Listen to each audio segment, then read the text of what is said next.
നമസ്കാരം. ഇന്ന് ഈ വരുന്ന ഏപ്രിൽ 9 നടക്കുന്ന നിയമസഭാ ഇലക്ഷനുമായി ബന്ധപ്പെട്ട് ഏറനാട് മണ്ഡലത്തിലെ വിവിധ രാഷ്ട്രീയ പാർട്ടികളെ പ്രതിനിധിയുടെ യോഗം ഇന്ന് നടക്കുകയുണ്ടായി. പ്രിയപ്പെട്ട അരീക്കോട് CI ഹരിദാസ് സാറിൻ്റെ നേതൃത്വത്തിൽ അത് നമ്മുടെ ഇലക്ഷൻ കമ്മീഷൻ്റെ പ്രധാന ഓർഡറുകളൊക്കെ തന്നെ വന്നിട്ടുണ്ട്. അത് പ്രിയപ്പെട്ട രാഷ്ട്രീയ പാർട്ടി പ്രതിനിധികളെ അറിയിക്കുകയുണ്ടായി. എന്തെല്ലാം അറിയിപ്പുകളാണ് പുതിയതായിട്ട് വന്നിട്ടുള്ളത്? നമസ്കാരം. 2026 ഏപ്രിൽ 9 നടക്കുന്ന നിയമസഭാ ഇലക്ഷനോടനുബന്ധിച്ച് ഇലക്ഷൻ കമ്മീഷൻ പുറപ്പെടുവിച്ചിട്ടുള്ള പുതിയ മാർഗനിർദ്ദേശങ്ങളെക്കുറിച്ചും മറ്റു കാര്യങ്ങളെക്കുറിച്ചും ചർച്ച ചെയ്യുന്നതിനായി ഇന്നേ ദിവസം എല്ലാ രാഷ്ട്രീയ പാർട്ടികളും ഒരു ഓൾ പാർട്ടി മീറ്റിംഗ് നടത്തിയിട്ടുള്ളതാണ്. ഈ പാർട്ടി മീറ്റിങ്ങിൽ ഇലക്ഷൻ കമ്മീഷൻ പുറപ്പെടുവിച്ചിട്ടുള്ള എല്ലാ പ്രധാനപ്പെട്ട മാർഗനിർദ്ദേശങ്ങളെക്കുറിച്ചും പാർട്ടികൾക്ക് വ്യക്തമായി വിശദീകരിച്ചു കൊടുത്തിട്ടുണ്ട്. അതിൽ പ്രധാനപ്പെട്ട കാര്യം എന്ന് പറയുന്നത് മൈക്ക് പെർമിഷൻ, വാഹന പെർമിഷൻ, റാലീസ്, അതുപോലെ റോഡ് ഷോസ് നടത്തുന്നതിന് ആവശ്യമായ കാര്യങ്ങൾ ചെയ്യുന്നതിനായിട്ട് പുതിയൊരു സുവിധ എന്നൊരു പോർട്ടലുണ്ട്. ആ പോർട്ടലിനെ കുറിച്ച് വിശദമായി പറഞ്ഞു കൊടുത്തിട്ടുണ്ട്. ഇലക്ഷനോടനുബന്ധിച്ച് സ്ഥാനാർത്ഥി നിർണ്ണയം പൂർത്തിയായി കഴിഞ്ഞാൽ ഉടനെ ഓരോ സ്ഥാനാർത്ഥികൾക്കും അവരുടെ സ്വന്തം പേരിൽ ഒരു ലോഗിൻ ID ഉണ്ടായിരിക്കുന്നതും ആ ലോഗിൻ ID ഉപയോഗിച്ച് വേണം ഈ മൈക്ക് സാങ്ഷൻ, അതുപോലെ റോഡ് ഷോ, റാലീസ് തുടങ്ങിയ നടത്തുന്നതിനാവശ്യമായ പെർമിഷൻ അപേക്ഷിക്കേണ്ടതെന്ന് കാര്യങ്ങൾ വ്യക്തമായി വിശദീകരിച്ച് കൊടുത്തിട്ടുണ്ട്. രണ്ടാമത്തെ കാര്യം, ഇലക്ഷനോടനുബന്ധിച്ചുള്ള തെരഞ്ഞെടുപ്പ് കമ്മിറ്റി സ്ഥാപിച്ചതുമായി ബന്ധപ്പെട്ടിട്ട് ഈ CCTV സർവൈലൻസിലുള്ള സ്ഥലങ്ങളിലോ അല്ലെങ്കിൽ തെരഞ്ഞെടുപ്പ് കമ്മിറ്റി ഓഫീസുകളിലെ CCTV സ്ഥാപിക്കാനോ നിർദ്ദേശം കൊടുത്തിട്ടുണ്ട്.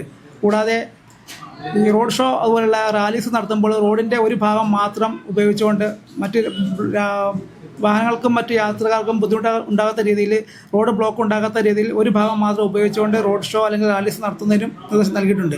ഇലക്ഷൻ കമ്മീഷൻ കഴിഞ്ഞ പഞ്ചായത്ത് തെരഞ്ഞെടുപ്പിലും വളരെ സ്ട്രിക്റ്റ് ആയിട്ടുള്ള ഓർഡറുകളാണ് നൽകുന്നത്. ഈ ഒരു നിയമസഭാ ഇലക്ഷനും എത്രമാത്രം അതിന് തയ്യാറെടുത്തിട്ടുണ്ട്? സോഷ്യൽ മീഡിയ വഴിയുള്ള പ്രചരണത്തെക്കുറിച്ച് കഴിഞ്ഞ ഇലക്ഷൻ സമയത്തും നമ്മൾ നിർദ്ദേശം നൽകിയിരുന്നതാണ്. ഇത്തവണയും വ്യക്തമായ നിർദ്ദേശം നൽകിയിട്ടുണ്ട്. സോഷ്യൽ മീഡിയ വഴി വ്യക്തിഹത്യ ചെയ്യുന്ന രീതിയിലുള്ള പ്രചരണങ്ങൾ പൂർണ്ണമായി ഒഴിവാക്കുന്നതിനും അങ്ങനെയുള്ള കാര്യങ്ങൾ ഉണ്ടായിക്കഴിഞ്ഞാൽ അത് കർശനമായ നിയമനടപടികൾ സ്വീകരിക്കുന്നത് സംബന്ധിച്ചും സ്ഥാനാർത്ഥി റദ്ദാക്കുന്നവരെയുള്ള കാര്യങ്ങളിലേക്ക് പോകുന്ന രീതിയിലുള്ള നിയമനടപടികൾ സ്വീകരിക്കുന്ന എന്നുള്ള കാര്യം വ്യക്തമായി പറഞ്ഞു കൊടുത്തിട്ടുള്ളതാണ്. നമുക്കറിയാം, പഞ്ചായത്ത് തെരഞ്ഞെടുപ്പിൽ അരീക്കോടിനെ സംബന്ധിച്ചിടത്തോളം എല്ലാ രാഷ്ട്രീയ പാർട്ടി പ്രതിനിധികളും ഫ്ലക്സ് ബോർഡുകൾ വെക്കുന്നതിനും മറ്റ് റാലികൾക്കൊക്കെ വളരെയധികം സൗഹൃദപരമായിട്ടുള്ള ഒരു ഇടപെടൽ ഈ സ്റ്റേഷനുമായിട്ട് നടത്തിയിട്ടുണ്ട്. ഈ ഒരു ഫ്ലക്സ് ബോർഡുകൾ വെക്കുന്നതിൽ എന്തൊക്കെ നിർദ്ദേശങ്ങളാണ് പുതിയതായിട്ട് വന്നിട്ടുള്ളത്? ഈ ഫ്ലെക്സ് ബോർഡ് വെക്കുന്ന സംബന്ധിച്ച് പുതിയ നിർദ്ദേശമല്ല, നേരത്തെ കൊണ്ടാണ്. പൊതുസ്ഥലങ്ങളിൽ യാതൊരു കാരണവശാലും ഫ്ലെക്സുകളോ സ്ഥാനാർത്ഥികളുടെ പോസ്റ്ററുകളോ ഒന്നും തന്നെ പതിപ്പിക്കാൻ പാടില്ലാത്തതാണ്. അത് മറ്റു വ്യക്തികളുടെ സ്ഥാപനങ്ങൾ നടത്തുകയാണെങ്കിൽ അവരുടെ പെർമിഷനോടുകൂടി മാത്രം സ്വകാര്യ വ്യക്തികളുടെ സ്ഥലത്തോ അല്ലെങ്കിൽ സ്ഥാപനങ്ങളിലോ പതിപ്പിക്കാവുന്നതാണ്. ഒരു കാരണവശാലും പൊതുസ്ഥലത്ത് ഒരു സ്ഥാനാർത്ഥിയുടെയും ഫ്ലെക്സുകളോ പോസ്റ്ററുകളോ ബാനറുകളോ ഒട്ടിക്കുവാനോ വെക്കുവാനോ പാടില്ലാത്തതാണ്. അതിനെ സംബന്ധിച്ച് കർശനമായ നിർദ്ദേശം നൽകിയിട്ടുണ്ട്. ഇതെല്ലാം നിരീക്ഷിക്കുന്നതിനായി കേന്ദ്ര ഇലക്ഷൻ കമ്മീഷൻ്റെ നിരീക്ഷകർ എപ്പോഴും ഇവിടെ ഉള്ളതാണ്. അവർ ഈ കാര്യങ്ങളെല്ലാം പ്രത്യേകമായി ശ്രദ്ധിക്കുന്നുള്ളതും അഥവാ അങ്ങനെ പൊതുസ്ഥലങ്ങളിൽ എന്തെങ്കിലും ഫ്ലെക്സോ ബാനറുകളോ വെക്കുകയാണെങ്കിൽ അത് ഇലക്ഷൻ കമ്മീഷൻ്റെ ഒബ്സർവർമാർ അത് നീക്കം ചെയ്യുന്നതും ആ നീക്കം ചെയ്യുന്നതിനാവശ്യമായ തുക ഈ സ്ഥാനാർത്ഥിയുടെ ചെലവിൽപ്പെടുത്തുന്നതായിരിക്കും. അരീക്കോടിനെ സംബന്ധിച്ചിടത്തോളം വർഷങ്ങളായിട്ട് കൊട്ടിക്കലാശം നമ്മുടെ എല്ലാ പാർട്ടികളും ഒരേ സ്വരത്തിൽ പറഞ്ഞതാണ്.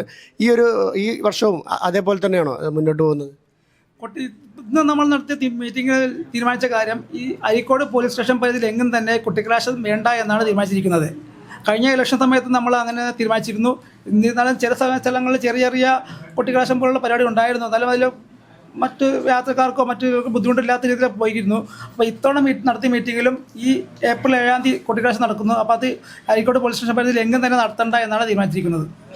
ഏതായിരുന്നാലും ഈ ഒരു നിയമസഭാ ഇലക്ഷൻ വളരെ സൗഹാർദ്ദപരമായിട്ട് എല്ലാ പാർട്ടി പ്രതിനിധികളും പൊതുജനങ്ങളും അരീക്കോട് പോലീസ് സ്റ്റേഷനുമായി സഹകരിക്കണം. ഇലക്ഷൻ വളരെ നല്ല രീതിയിൽ നടക്കുന്നതിന് വേണ്ടിയുള്ള പൊതുജനങ്ങളുടെ ഇടയിലുള്ള എല്ലാ സഹകരണങ്ങളും പ്രിയപ്പെട്ട ഹരിദാസ് സാറ് എല്ലാവരോടും അപേക്ഷിക്കുകയാണ്.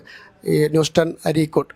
വാർത്തകൾ നേരത്തെ അറിയാൻ ഫേസ്ബുക്ക് പേജ് ലൈക്ക് ചെയ്യൂ, ചാനൽ സബ്സ്ക്രൈബ് ചെയ്യൂ.